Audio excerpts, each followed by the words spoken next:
Kanalıma hoş geldiniz. Bugün sizlere çiçek açmayan ve yaprakları solan orkide bakımını göstereceğim. Sizlere sıfırdan bir orkide bakımını göstermek istiyorum.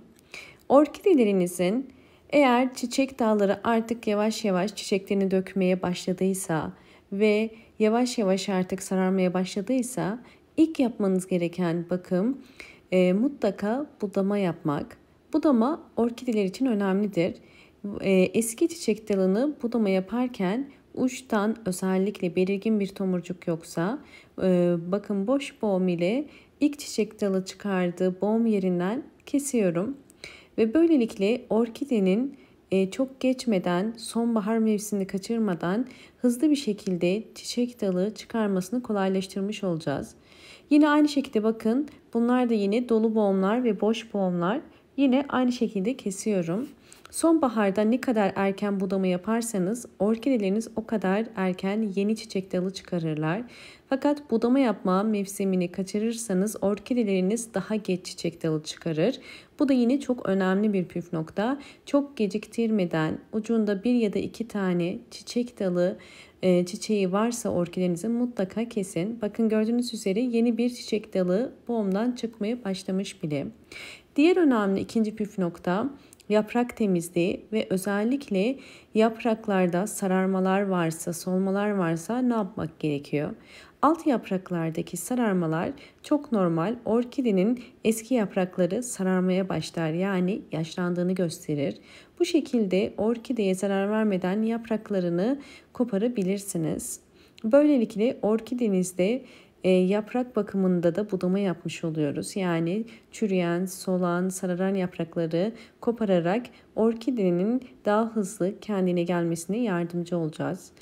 Bugün hem yaprak hem de kök bakımı, çiçek bakımı için maya kullanıyorum. Orkidelerde maya önemli. Orkidelerinize maya verebilirsiniz.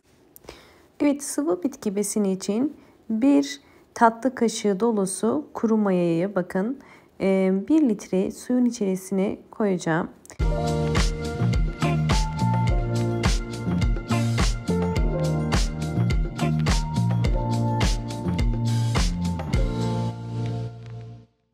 Kuru maya özellikle bitkilerinizi, çiçeklerinizi hastalık ve böceklere karşı korur, yani direncini artırır.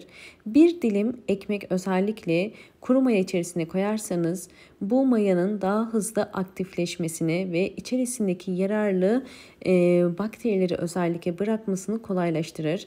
Biliyorsunuz ki kuru maya içerisinde canlı hücreler vardır. Yani faydalı bakteriler vardır ve bunlar çiçeklerin özellikle kök gelişimini hızlandırır ve daha sağlıklı ve daha güçlü kökleri sahip olmasını sağlar. Ve eğer orkideleriniz çiçek açmıyorsa orkidelerinize hem azot hem de potasyum desteği sağlayarak çiçek dalı çıkarmasını kolaylaştırır.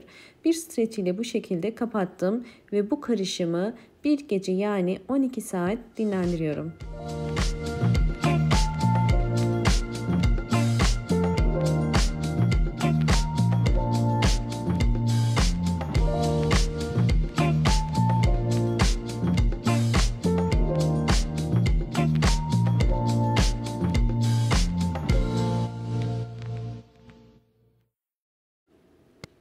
Evet, artık kuru maya karışımımı koydum ve üzerine 2 katı su koyacağım. Evet, üzerine bakın su koyuyorum. Yani bu 2 litrelik bir kap, bir ölçeğin üzerine gördüğünüz üzere 4 kap gelinceye kadar suyunu koydum. Hazırlamış olduğum sıvı bitki besinini 2 farklı yöntem ile göstereceğim. Birinci yöntemde püskürtme yöntemiyle, yani yapraktan gübreleme yöntemini göstereceğim. Ve ikinci yöntemde de çiçeksiz orkideler için. Birinci yöntem, orkidelerimizin özellikle yapraklarında hastalık ya da böcek varsa ya da orkidelerinizin yapraktan gübreleme vererek orkidelerinizi daha sağlıklı olmasını istiyorsanız bu şekilde ayda bir kere, en sık aralık olarak 20 günde bir orkide yapraklarını kuru mayadan sıkabilir ya da bu şekilde silebilirsiniz. Bu işlem sonrasında mutlaka orkidelerinizi havalandırın.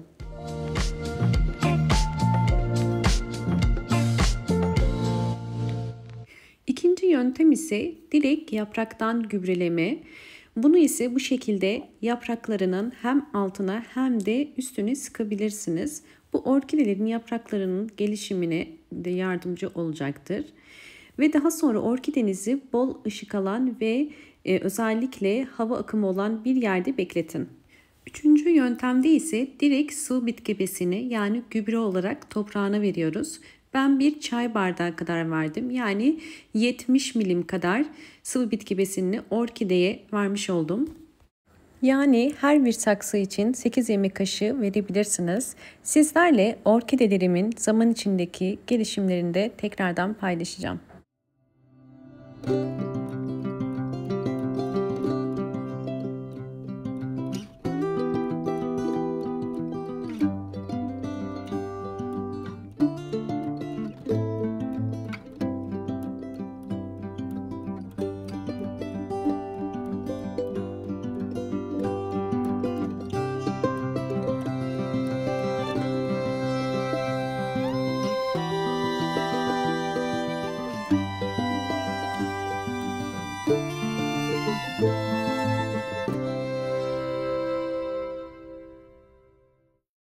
Orkidelerimin 2 ay içerisindeki gelişimlerini sizlere gösteriyorum. Videonun devamına geçmeden önce eğer videomu buraya kadar izlediyseniz ve beğendiyseniz hemen beğen tuşuna basıp kanalıma da abone değilseniz eğer bana destek olmak için abone olursanız çok mutlu olurum. Gördüğünüz üzere orkideler birden fazla çiçek dalı çıkarabiliyorlar. Özellikle yapmış olduğumuz budama sonucu her bir daldan en az 2 tane orkide dalı çıkabiliyor. Bu da yine bakın başka bir orkidem. Gördüğünüz üzere 2 tane ana dal çiçek dalı çıkarıyor. Ve zaten 2 eski çiçek dalı da vardı. Onlar da boğum yerlerinden yine çiçek dalı çıkarmaya devam ediyorlar. Bu yüzden orkide bakımında kesinlikle hem eski çiçek dallarını kesmemeniz gerekiyor hem de orkidelerinizi doğru gübre vermeniz gerekiyor. Bir orkidenin çiçek dalı verebilmesi aynı zamanda köklerinin de sağlıklı olmasıyla gayet doğru orantılıdır. Bu hazırlamış olduğum karışımı özellikle ayda bir kere orkidelerinize sıvı bitki besini olarak verebilirsiniz. Ben orkidelerime vermiş olduğum gübreleri sürekli değiştiriyorum.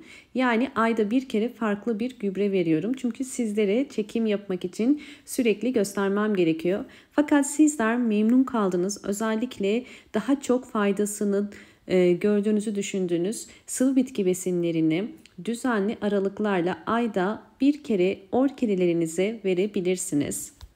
Ve özellikle kış ayına girmeden önce orkidelerinizin mutlaka bol ışık aldığından emin olun. Eğer orkideleriniz ışık almayan bir yerdeyse mutlaka konumunu değiştirin ve bol ışık alan bir yere koyun. Videomu buraya kadar izlediğiniz için teşekkür ederim. Videomu buraya kadar izlediyseniz ve beğendiyseniz hemen beğen tuşuna basıp kanalıma da abone değilseniz eğer bana destek olmak için abone olabilirsiniz. Hoşça kalın, sağlıkla kalın.